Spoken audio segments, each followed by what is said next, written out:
Item C as amended. So we have warrant C and Mr. B's Bluegrass Park extension.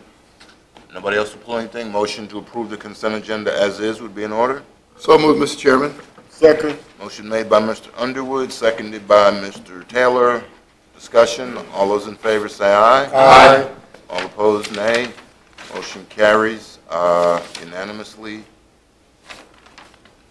Wow.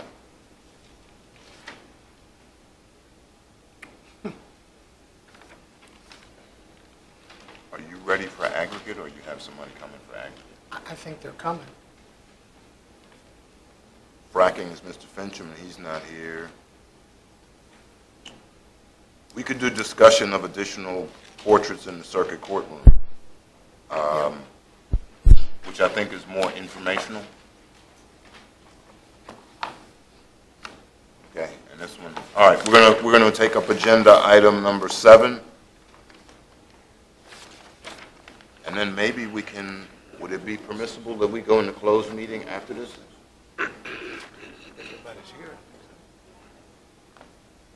We had closed meetings scheduled for the end of the meeting, and we'll have. There's nobody here to do. We have some things we need to discuss. We can do some things, and we can get advice. Okay. Agenda item number 7. The board had voted to place a portrait of former Clerk Luther Morris in the actual courtroom. That's why I went to meet with Judge Kelly to see where, she wanted to go, since the court, and it's kind of funny, the court room or the court building belongs to the judge. The county basically takes care of the facility, so we want to work together to make sure we get everything right. And she mentioned that there would be a more appropriate way to honor some other clerks we've had. And I think they were, I gave it to Mr. Parton, but I lost it from memory. It was Coghill and Elliot Campbell. Elliot Campbell is Ray's father, and those are. There's one more. There's 3. Okay, she just said those 2. We Okay. got those 2, but there is space for another one. So we would have to look at. There's a giant Coghill portrait in the old courthouse, which is much bigger and would be out of scale with the others. So if we can look for the same type of thing we're doing for Mr. Morris, for Mr. Coghill and the senior Mr. Campbell, we'd have 2 spots for clerks. And then if there's a 4th clerk that we need to put there, there was a 4th spot that Judge Kelly identified. So we had 4 spots, and then some of the portraits that are there, we can actually loan to the Sidney King Museum, or Sidney King Art Center, which are Sidney Kings, except for I think one is not done by Sidney King, but they can kind of rotate in and out. So that's kind of where we are. I just wanted to make sure the board was aware of that. I did talk to Judge Kelly myself, so I think we're okay there, and I'll actually put it all in words. And I gave Mr. Parton a copy of what the judge's staff had put together, but we need to do, I guess, as a tourism or whatever, a thorough biography on all of those people. One of the people there was a military person from Caroline who just happened to be in Baltimore when they did the Star Spangled Banner, which I don't know what judicial significance that was, but they're there, and we're just going to rotate some around. So that's kind of it. Any questions, comments, ideas? Can we get an idea of the cost to do those? Well, I think we were trying to do something in a couple of $100 range, or less than 500. So. Yeah. So. Okay. And we're going to turn it over to tourism. So maybe tourism will come up with a creative idea of saying, you can pay for this portrait and we'll put your name at the bottom, donated by Columbia Gas, donated by McKesson, donated by MC Dean, donated by Value City. I got you 4, so that each one of those should pay for one of them. And that was just off the top of my head. So we ought to be able to figure out how to minimize the cost to the county. We do want some county skin in the game, but I think that's good. So, okay. So we'll move on with that. Now, we still, just for the board's information, we're still on track to do the courthouse naming, the courtroom naming, and unveiling of the portrait of Mr. Morris. I think the time frame is looking like November 7th. That just happened to be Mr. Judge Farmer's birthday. That was like a Friday before Veterans Day, after the election. Let us know if that works out now. Doesn't work for you?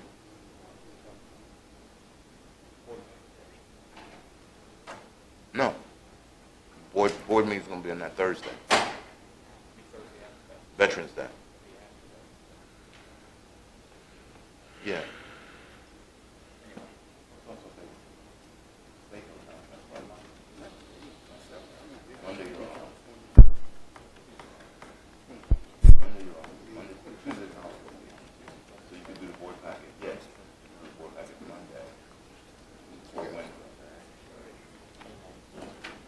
Board meeting is not Tuesday, it's Thursday.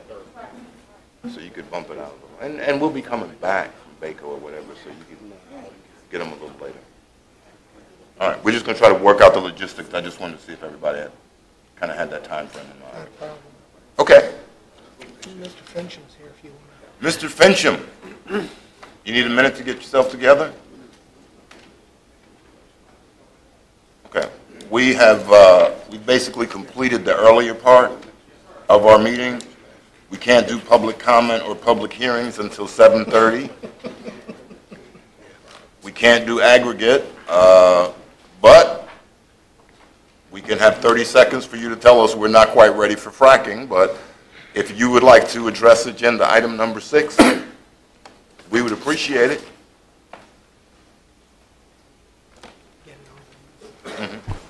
Mr. Chairman, members of the board, I have a handout for you, which was some materials that were presented at a public information meeting this past Friday concerning the issue of what's commonly called fracking.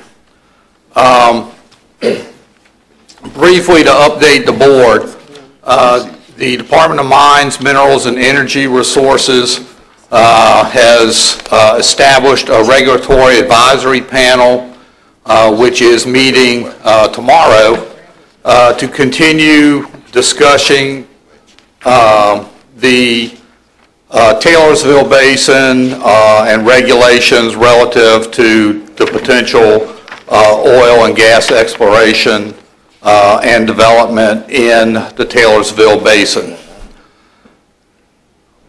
There was also a meeting Friday at which a number of representatives from Pennsylvania came down and shared their experiences relative to fracking, basically identified issues that are associated with the process. We have not yet started a formal ordinance process. We continue to look at the issue and study all the background information. A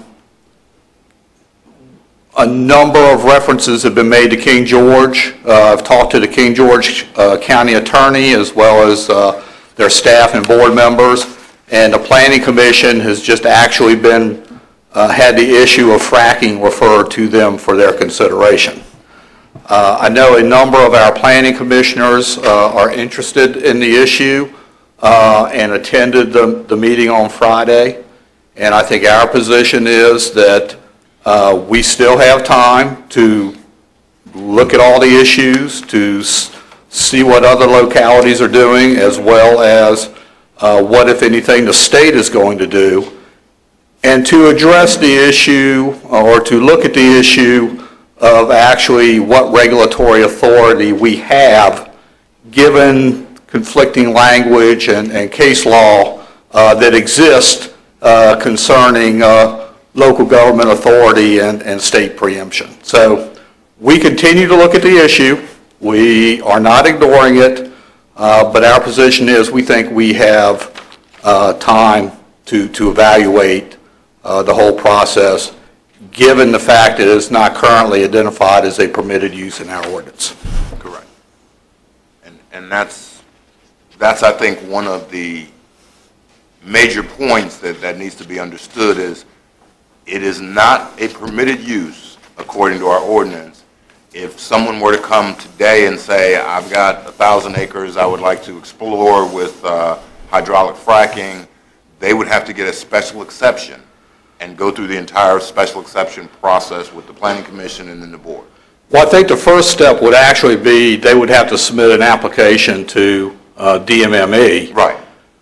Our ordinance, we need to look at what amendments are actually necessary. But I would argue that because our ordinance does not currently permit production, that we would have to amend our ordinance to address that issue, and that with all of the other state actions going on, we have time to do that. Correct.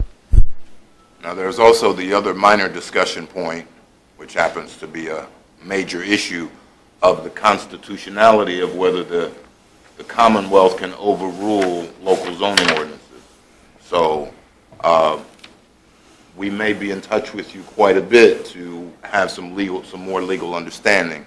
But it's my understanding from speaking to several folks, King George folks, the folks that came from Pennsylvania, that there is some constitutional question of the state imposing its will on the locality, especially in the case where locality does not have an ordinance that would allow fracking. I think Ms. Cosby would share my opinion that it's just as clear as mud. Well, I was going to end that with, we also had the same constitutional understanding when the county didn't allow sludge or biosolids, and then the state said, well, you have to allow it. So just because we didn't challenge the constitutionality then doesn't mean we won't now. But we will be trying to filter through the mud as soon as we can to get a somewhat clearer picture of the whole thing. Thank you, Mr. Fincham. I can't do aggregate. All righty, Mr. Cully, would you like to give us your informational calendar items? And then we're going to go into closed meeting for something. No, we just want him to do it when we come back. And it's not a lot. Don't forget the opening ceremonies of the State Fair this Friday, and the fair runs all through next week. Mr. Underwood's already stated he has his meetings on the 6th and 7th of October. We have a Columbus Day holiday on the 13th. Our next board meeting is on the 14th. Bowling Green Harvest Festival on the 18th. Frog Level Days is the 25th. And we have our annual meeting with RACSB at their building across from the high school on the 28th. Now, yeah, I saw Mr. Collins in the grocery store the other day, and he said 7 o'clock. Is it 6 to 8 or 7? 7 to 8:30. 7 to 8:30. So this, excuse me? It was Food Line. I didn't have any choice. And Mr. Underwood, are you available for the 14th of October? We had a discussion that you might need to change that. I would like to change that if possible. Definitely move it back a week. To the 21st. Do we have enough time? Okay, move it up a week. Mr. Fincham, what do we have advertised for the 14th? Yeah, right. Well, I definitely can't move it to the 21st. You can't move it to That's my mother's birthday. I'm not going to be there. And she's gonna be You 80. have the special exception permit for Caroline High School, setback reduction, as well as the Cheney sand and gravel. And we already had the ads put in? We already had that. Leave it. Okay. I'll just have to look around. I can double check. I think it's next week and the week after. Mr. Underwood is going to try. He said earlier in the week or last week he had a conflict, and we may be able to work around that conflict and and go right ahead and do it on the 14th, especially since we've got ads out. Okay, any other calendar questions? No calendar questions? We need to, I need someone to move that the board convene and close meeting pursuant to consultation with legal counsel and briefing, section 2.23711A7 of the Code of Virginia, to discuss specific legal matters related to proffer requirements requiring the provision of legal advice by counsel involving the provision of legal services, and the prospective business exemption of Code of Virginia 15.2-3711A5 involving the discussion of a prospective business where no previous announcement has been made of the business interest in located in Caroline County. Is that motion? So moved, made? Mr. Chairman. Thank you. Second. Motion made by Mr. Seeley, seconded by Mr. Underwood. All in favor, say aye. Aye. All opposed, nay. The motion carries unanimously. We are going to go into closed meeting and expect to reconvene at 7:30. Board will reconvene. We only managed to complete one of the two closed session items, so we will still need a motion to come out of closed session. Motion to come out of closed session? So moved, Mr. Chairman. Okay. Seconded by Mr. Taylor? Or was that Mr. Underwood? Oh, Mr. Black just second. Motion to come out of closed session made by Mr. Seeley, seconded by Mr. Black. All those in favor say aye. Aye. All opposed, motion carries. We're out of closed session. Mr. Taylor, do you certify that only those things we went into closed session were discussed? Mr. Black? I so certify, Mr. Chairman. I so certify, Mr. Chairman. Mr. Underwood? I so certify, Mr. Chairman. Mr. Akers? I so certify. Mr. Seeley? I so certify, Mr. Chairman. And I so certify. That concludes the closed session that we went in during the break. We will have another one at the end of the meeting. At this point in time, we will move the presentation we had earlier to now. I am going to ask the commander of Fort A.P. Hill, Colonel Meyer, if he would come forward and give us a briefing on the Nick Hodge Award.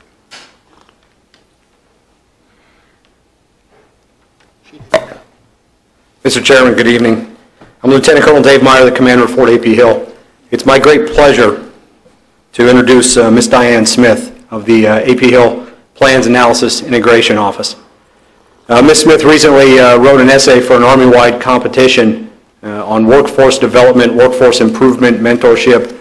To give you an idea, there are some 70,000 DA civilians that just work in the Installation Management Command, which manages the 275 or the 75 installations in CONUS. There are hundreds of thousands of DA civilians worldwide. Ms. Smith was selected among only 3 to receive the Nick Hogue Award. She was one of 3 honored at a ceremony at the Pentagon in June. Her award was presented to her by the Undersecretary of the Army, the #2 civilian over the entire department, in a ceremony in the Hall of Heroes at the Pentagon. Her daily performance, this all happened right before I got here. So the first thing you learn about a person is, hey, this person just got a Department of the Army level award. Well, that's a pretty good introduction. Every day since then, Diane has demonstrated to me why it is she received that award.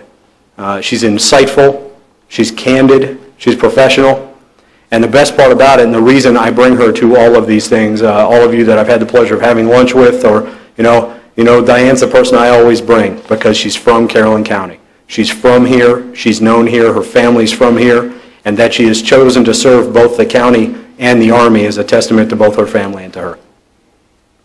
Thank you, Colonel. Thank you, sir. I have something to say first.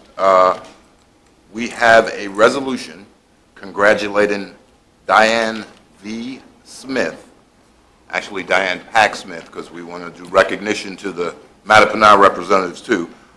Specialists at the Plans, Analysis, and Integration Office of Fort A.P. Hill received the prestigious Nick Hogue Award at a ceremony at the Pentagon's Hall of Heroes in June, and whereas the award recognizes Army personnel who author and submit papers on civilian personnel administration and management that are judged professionally significant and of value to the Army, and whereas the citation for the award commended Ms. Smith for her leadership, technical knowledge, innovative skills to to build high-performing teams that lead to significant accomplishments at the installation and in the U.S. Army.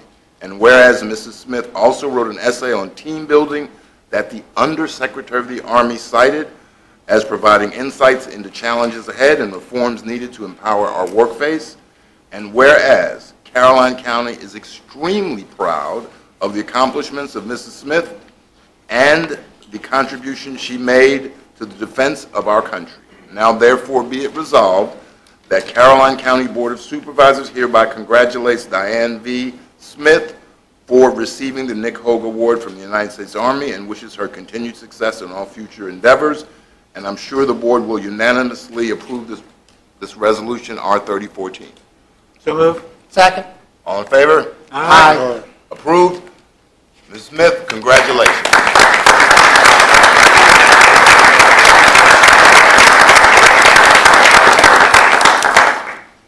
Now, I have a tremendous advantage that you don't have, but if you could see the two people sitting right behind you, we could turn the lights off and their smiles would light up the place. So if you, the colonel, your mother and father would come forward, we would appreciate it. We would love to present you with this resolution from the county. Thank you. You can come up on stage. And Mark will move us around several times, I'm sure.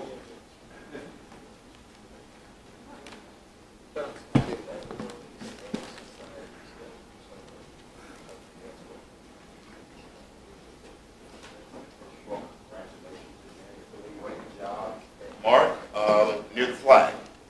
Yes, sir. Okay. So, we'll do one of me and you. That way it makes you look much prettier.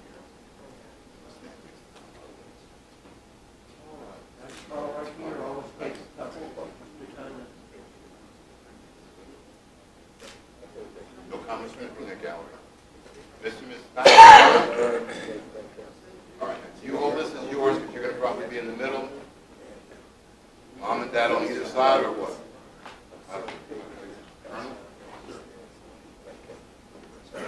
That works pretty good. Just an inch to my right Yeah. I just won $20 there.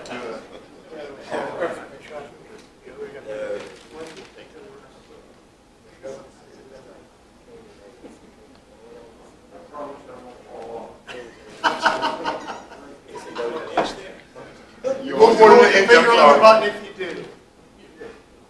All right, that's a little more, and I'll let you go. All right, let's do one of just them, just the family. Colonel and I'll step away so they can have something to put on the fireplace now. Because they're still beaming.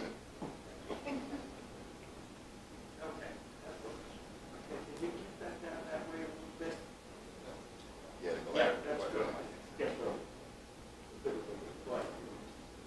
Yeah, they don't have. Maybe it's just me. Thank you. Exactly. Colonel, again. Sir, thanks very much. And I'm sure the board wants to shake your hand and say congratulations again. So, thank you. Sergeant, good job. Good job. Mr. Mack? Ms. Mack?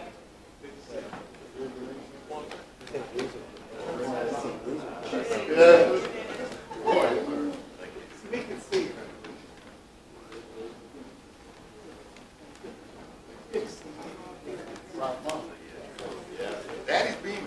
Daddy's definitely beaming. All right, you go down. Me go down. That way we go back this way. Thank you again. So one more time, ladies and gentlemen.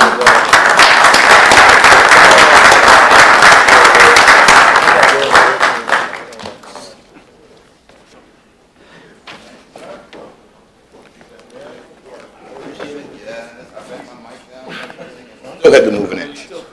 Still had to move an inch. Okay. All right, public comment section, 7:30, the board usually allows public comment. Any citizen who would like to say anything regarding any matter that is not currently a public hearing may feel free to do so. So at this time, is there anyone who would like to take 3 minutes and express their public comment? Is there anyone who would like to make a public comment? Is there anyone who'd like to make a public comment? Hearing none, we will declare public comment closed. Mr. Fincham, we have 3 public hearings, which the county attorney will tell me I have to have 3 separate votes, but I may do 1 public hearing on all 3 since they're all related. Thank you very much. Mr. Fincham. Mr. Chairman, members of the board, your 3 public hearings tonight are TXT 10, 11, and 12, 2013, which collectively address the issues related to proposed amendments for rural resorts. Collectively, these amendments would allow 3 additional uses in the RP zoning district by special exception. The rural resort itself, general store, and a museum. It also creates definitions for the rural resort and the general store, and also establishes development standards in the supplemental regulations for the general store and the rural resorts. As the board is aware, this issue has been discussed probably for about a year now. Initially, the board considered this and referred it back to the Planning Commission. The Planning Commission has forwarded amendments back to the board, which the board itself made modifications to prior to advertising for public hearing tonight. You do have the comments from the Planning Commission from the last review of the Planning Commission for your consideration, as well as the comments that we have received since the second public hearing or consideration by the Planning Commission. This application has been discussed extensively, so I will not discuss anything in detail unless the board has specific questions of me. All right. Thank you very much, Mr. Fincham. We'll double check. Board members have any questions of Mr. Fincham regarding this item? Thank you very much, Mr. Fincham. We are now going to conduct the public hearing on text amendment 10, 2013, 11, 2013, and 12, 2013. So the public hearing will be declared open. If anyone would like to speak regarding this matter, please come forward to the podium, state your name and voting district or your station. Colonel? Ladies and gentlemen of the board, good evening. I'm Lieutenant Colonel Dave Meyer, the Garrison Commander at Fort AP Hill. Thank you for allowing me the opportunity to address you regarding the ordinances. With regards to the language prohibiting any development within 1 mile of post that was removed at the last public hearing, we have no objection to the removal of that specific line. More generally, based on the type and location of the development, we could see strongly encouraging development within 1 mile of post, particularly in the commercial developments of Bowling Green or Port Royal. While we agree that general prohibition is probably arbitrary and unnecessary, we maintain, as we always have, that we will protest and strongly recommend against any development in close proximity to the post that has the potential to change the light conditions or affect the ability of training units to conduct their preparation and ultimately their deployment. Sir, pending any questions, that concludes my comment. Thank you very much, Colonel. We're going to go through the public hearing process, and then if the board has questions, they may ask you if you'll come back later. Understood, sir. Thank you. Thank you. Is there anyone else who would like to speak regarding this matter? Is there anyone else who would like to speak regarding this matter? Is there anyone else who would like to speak regarding this matter? Hearing none, the public hearing is declared closed. Board members at this time have any questions of Mr. Fincham again or of Colonel Meyer, who's graciously consented to answer? Mr. Taylor? Well, I sorry. don't have any You questions. have any questions? Okay, we'll come back to you. Mr. Seeley? Yes, sir, Mr. Chairman. I guess one of my real concerns is when you look at the maximum number of rooms on the acreage and the density per acre that you end up with in terms of, even though it's clustered, we could end up with 150 max rooms on 250 acres with a dwelling density of 1.7, which is higher than anything else we have in rural preservation. Isn't that true, Mr. Fincham? I'm not sure I agree with that statement, Mr. Seeley. Okay.